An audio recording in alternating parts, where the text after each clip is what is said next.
Hello, ladies and gentlemen. Welcome to Mayday Media. Pointing out some articles on the internet here. Got a couple decent ones, I think. Here's the Bentley, new Bentley Continental GT has 771 horsepower. Uh, Pretty style. I don't know if I like the green lines in it or not, but it looks good. There's the back end. She is a built girl, 771 horses. We'll go back here. Now look at this car. This is going to be an electric car. But imagine that thing with a little turbo four or a nice six cylinder in it with some get up and go, even a rear engine, and you had something like this selling for 25 grand with good options, sporty. You could not keep these things at the dealership. On the back end isn't bad, believe it or not. Let's go into some pictures of it here. I think it's a pretty decent looking car myself. I mean, compared to some of the gasoline engine vehicles that are being made now, the only ones that have any style are the ones they copy from the olden years.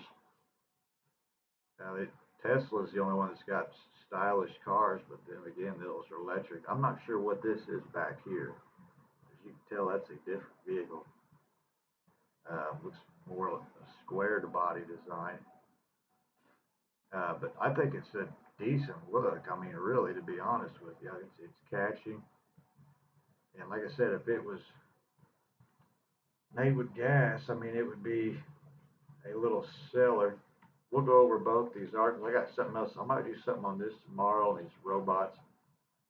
These things are getting to where they're eventually going to be affordable for people to buy a couple, maybe four of them, contract them out to places like Amazon. It'll be like a business. This is how these things are going to operate. You're going to be on a contract. You're going to have even 3D printing shops. I mean, you'll probably be contracted out to do some work for some corporation. There'll be all kinds of uses. These also have dogs, by the way. These are more affordable. These are 2 and 3 grand. These have a lot of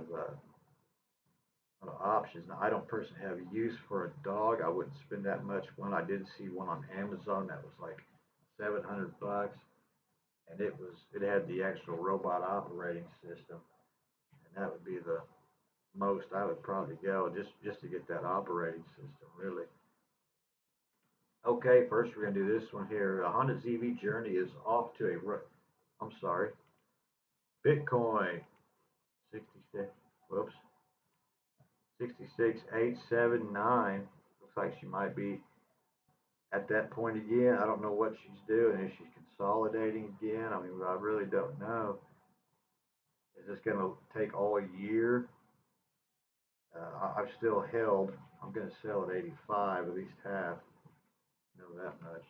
Okay, Honda's EV journey is off to a rough start, but the plans are already in motion for a smoother future. The Japanese automaker outlined its EV strategy during a conference today, promising to roll out 7 models globally by the end of the decade. Developed from the ground up, these new vehicles are part of the O Series lineup that will vary in size from small to large. While announcements have automakers about the future of electric are made weekly, there are something interesting that caught our attention. Honda will capitalize on its Formula One expertise to make its next generation of EVs lighter. The goal is to shave off 220 pounds of fat compared to the company's initial electric cars. That won't be enough to fully compensate for the weight penalty caused by the bulky batteries, but it is a notable improvement. The diet will consist of a lighter body frames and newly developed thinner electric motors using F1 know-how. Engineers will mount the motors and batteries in low center of the EV, thus lowering its center of gravity to sharpen up handling. In other words, right under where you sit is where the batteries are going to be.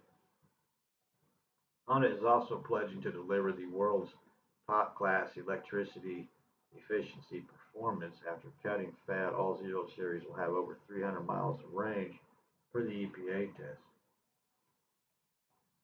Let's see. Honda touts the new EVs will deliver sporty driving that leads to joy driving. Yeah, no, this would be a car that I would want to take out on the road and drive and take it places because it would be a little nice setting, little sports car,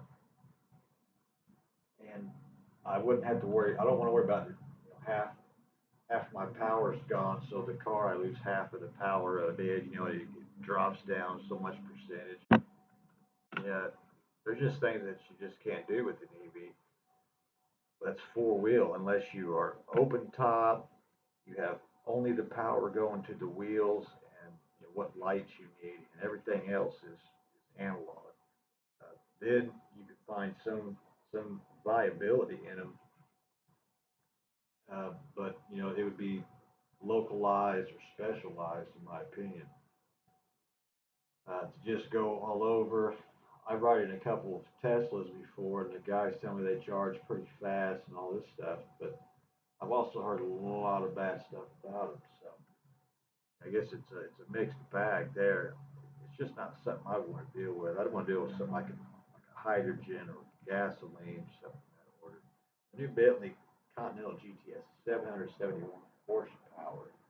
Bentley recently bid adieu to the old Continental GT with the last pure V8 version, the Edition 8.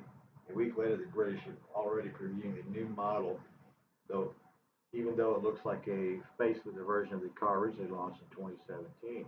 Regardless, the company has revealed early images of technical specifications. The new Continental, as expected, the new Conti uses Bentley's ultra-performance hybrid based around a V8 combustible engine and electric motor work together for a combined 771 horsepower and a massive 338 pound of torque. These output figures are even higher with the V12 mounted in the Tour, which can only muster 740 and 737 pound-foot torque. So this V8 hybrid outdoes this V12. That is actually impressive. You do have the electric motor though, so that's something that the Newton meters on them things would be unbelievable. The unspecified battery pack will have enough juice for 50 miles of range in the WLTP cycle, so slightly less than the EPA test. Bentley's most powerful production car ever is getting four-wheel steering and all-wheel drive with torque vectoring. Other goodies including dual valve dampeners, a limited slip differential, 48-volt electric anti-roll tech. These upgrades will transform the new Continental GT into the most dynamically capable Bentley road car of the company's 105-year history. Performance numbers haven't been disclosed, but it could be even quicker than the Continental GT Speed. The defunct 12-powered coupe needed 3.5 seconds to hit 60 from a standstill before topping at 208. Speaking of the twin 6-liter power production unit, for example, blah, blah, blah, blah. Yeah, it's not giving those specs, is it? 800 pounds, so it'll be the 5,000. Next generation Continental GT debuts in June as a coupe with the convertible likely to follow shortly. So in June, that's when that pretty girl's coming out with some major changes. And I'm supposedly a lot better gas mileage too with a hybrid at least. Maybe you'll get 18 miles out of that. She is pretty though. I mean, I will say it's a good looking car. A lot of these newer cars are trash. Again, here's this is a good looking car. You throw a 6-cylinder in this little turbo 4, and you would have a seller on your hands. Especially if you got 25 grand, all the right little options. Nothing too fancy. I don't need electric seats. I wouldn't even want power windows. I wouldn't need it. It's a two-door. It's a small car. You just lean over. Yeah, I guess I'll take the power window. Anyway, I think I might do tomorrow something with these robots. I haven't really seen much on ways for companies to allow you to contract out your robot, but that will be coming. And there might even be companies getting set up for that. Unitree might even have something like that. But they have the H1 and the G1.